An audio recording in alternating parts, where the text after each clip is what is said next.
오늘 우리가 읽은 30편 말씀도 다윗이 기록한 시 이렇게 되어 있고요. 성전 낙성가라는 표제가 붙어 있습니다. 여기서 말하는 성전은 실제적으로 예루살렘에 있었던 성전을 말하는 것은 아닙니다. 다윗 때 이 성전을 건축할 수 있는 그런 은혜를 하나님께서 다윗에게 주지 않고 솔로몬에게 베푸셨습니다. 뭘 말하느냐? 자신이 있는 궁정에 여호와의 성막을 다시 모셔드리는 그것을 아마 나타내는 말일 것이다. 이렇게 우리가 이해할 수 있겠습니다. 내용을 보면 다윗이 하나님을 향해서 깊이 감사하고 찬양하는 내용이 많이 표현되어 있다는 것을 우리가 볼 수 있습니다. 아마도 이런 시를 기록하게 된 배경을 다윗의 생애에서 찾아본다면 아마 이때가 아닐까 이렇게 추정하기도 합니다.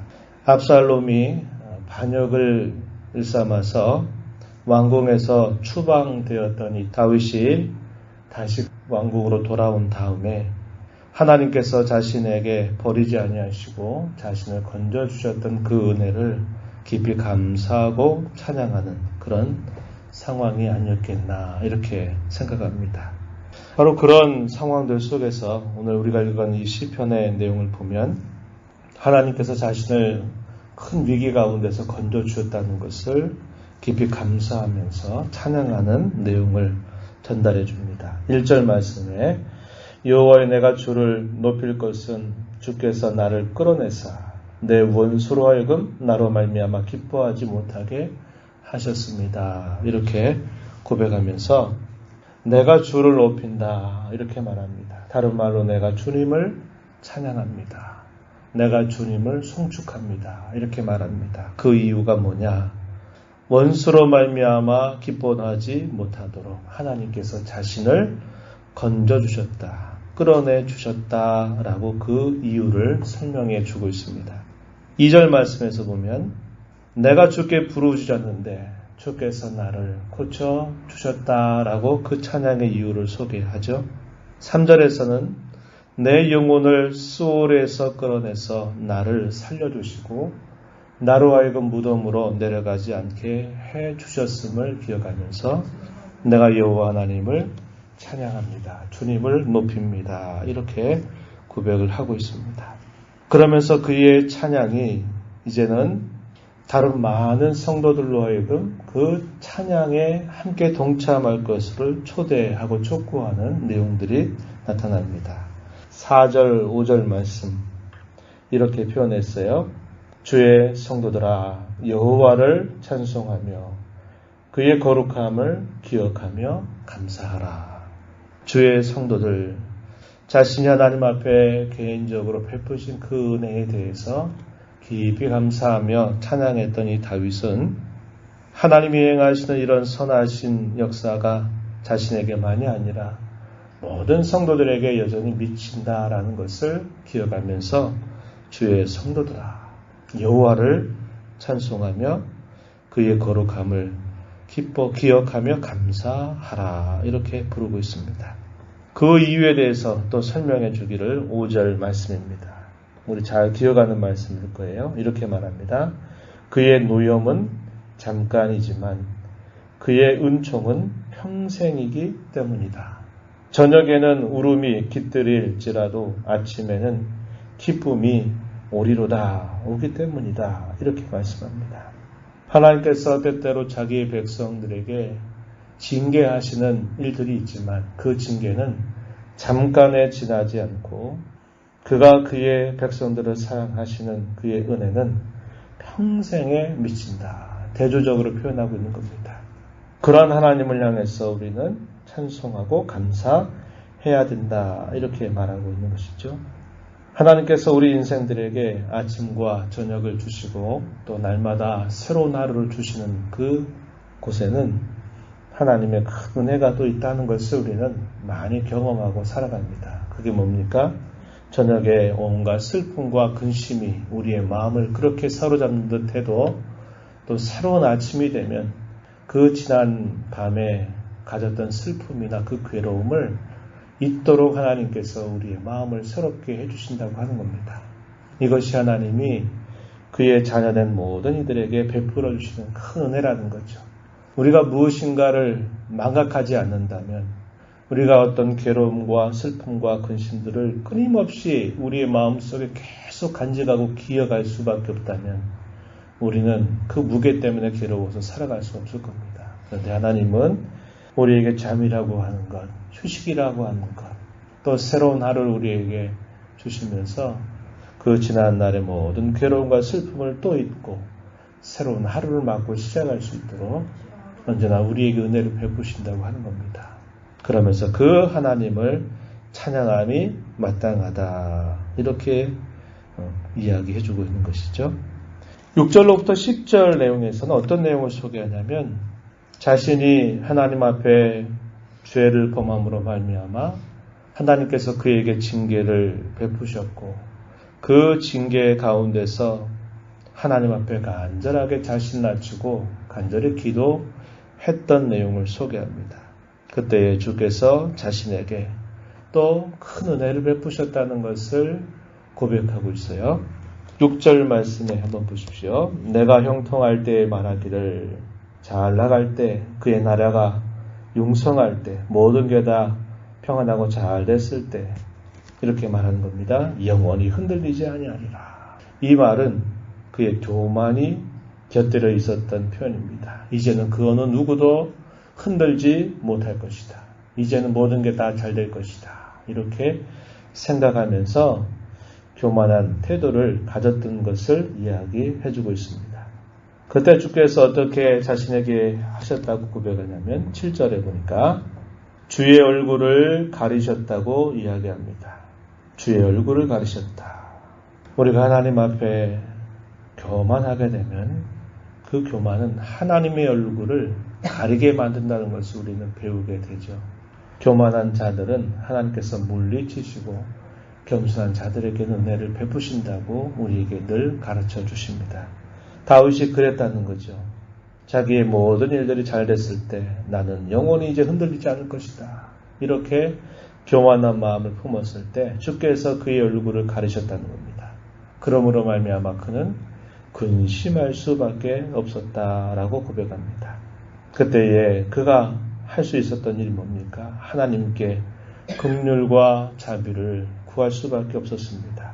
9절 말씀에 이렇게 그는 하나님 앞에 부르짖고 간구합니다. 내가 무덤에 내려갈 때에 나의 피가 무슨 유익이 있으리요? 나의 피, 생명을 상징하는 표현으로 볼 수 있을 겁니다. 나의 피가 무슨 유익이 있겠습니까? 진토가 어떻게 주를 찬송하며 주의 진리를 선포하겠습니까? 자신의 가련한 모습, 자신의 초라해진 모습, 그것을 진토라는 말로 표현하고 있다는 겁니다. 하나님께서 그의 얼굴을 가리시니 내 모든 것들이 근심으로 가득 찼다고 이야기합니다.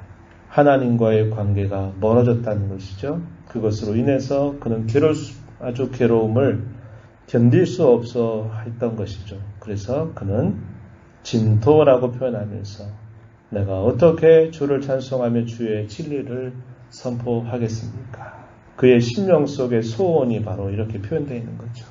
내가 주님을 더 높이고 찬송하고 싶은데, 주님의 진리를 선포하고 싶은데, 제가 이렇게 징계 가운데, 이렇게 비천한 가운데 있으니 어찌합니까?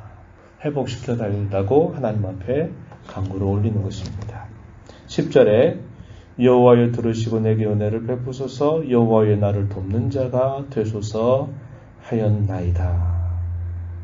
그때 주께서 그에게 어떻게 은혜를 베푸셨는가 고백합니다. 11절 주께서 나의 슬픔이 변하여 내게 춤이 되게 하셨고 나의 베옷을 벗기고 기쁨으로 띄우셨습니다. 이렇게 하나님께서 자신에게 베푸신 은혜를 고백하고 있는 것입니다.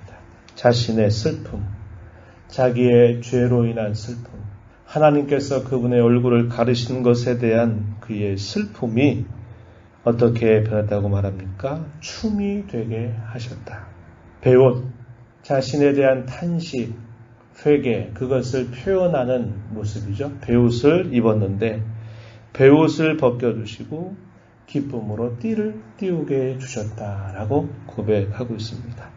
그 하나님께서 자신을 향해서 베푸신 그 회복의 은혜를 깊이 감사하면서 그는 이렇게 하나님 앞에 또 마음가짐을 갖게 됩니다. 마지막 절에 보면 주를 찬송하게 하십니다 라고 말합니다. 주를 찬송하게 하십니다.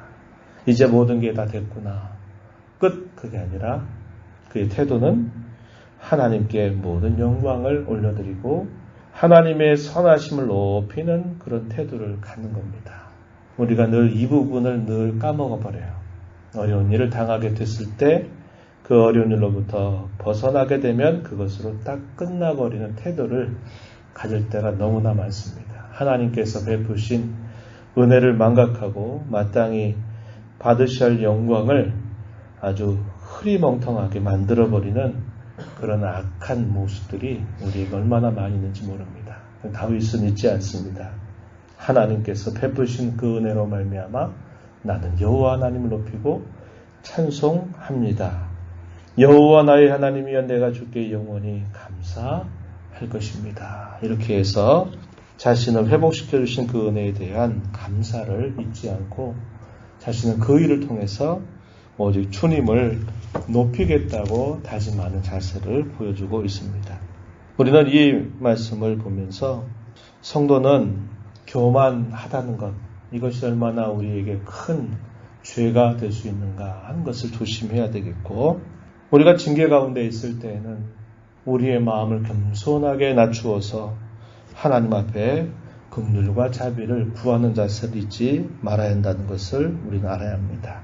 주께서 우리를 징계하시는 것은 아주 잠시 잠깐에 지나지 않고 우리를 향하신 하나님의 선하심은 평생에 미친다고 하는 이 사실들을 언제나 우리는 기억하면서 늘 하나님을 높이고 찬양하는 삶을 살기를 다짐하고 힘써가는 저와 여러분이 되어야 하겠습니다. 이런 하나님의 인도하심을 감사하면서 늘 이런 삶을 힘써 살아가는 우리 모두가 되기를 축복합니다. 하나님 아버지 감사합니다. 이 새벽 시간에도 저희들을 주께로 인도하셔서 함께 찬송을 드리며 오늘도 저희들에게 주시는 말씀을 함께 읽고 교훈받게 하신 것 감사드립니다.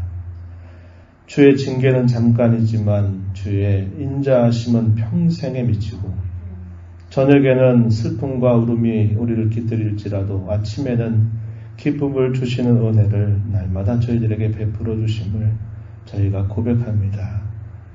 때때로 저희에게 징계가 있을지라도 그 징계를 통해서 하나님을 만나게 하시고 찾게 하시고 하나님을 하나님 향해 부르짖게 하시는 하나님의 귀한 사랑을 기억하고 그 어떤 것보다 그 어떤 상황이 달라지는 것보다 하나님과의 관계의 변화를 무엇보다 중요하게 여기며 하나님을 가까이 하는 저희들의 삶이 되도록 인도하여 주옵소서.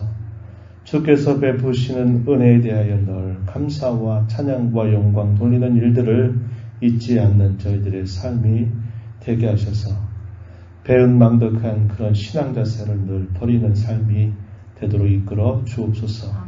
은혜의 보호자 앞에 나와서 아버지 은혜를 구하는 당신의 귀한 자녀들을 용납하시고 강구의 길을 기울여 주시고 기도 가운데 하나님의 음성을 듣고 배우옵는 귀한 은혜를 베풀어 주옵소서.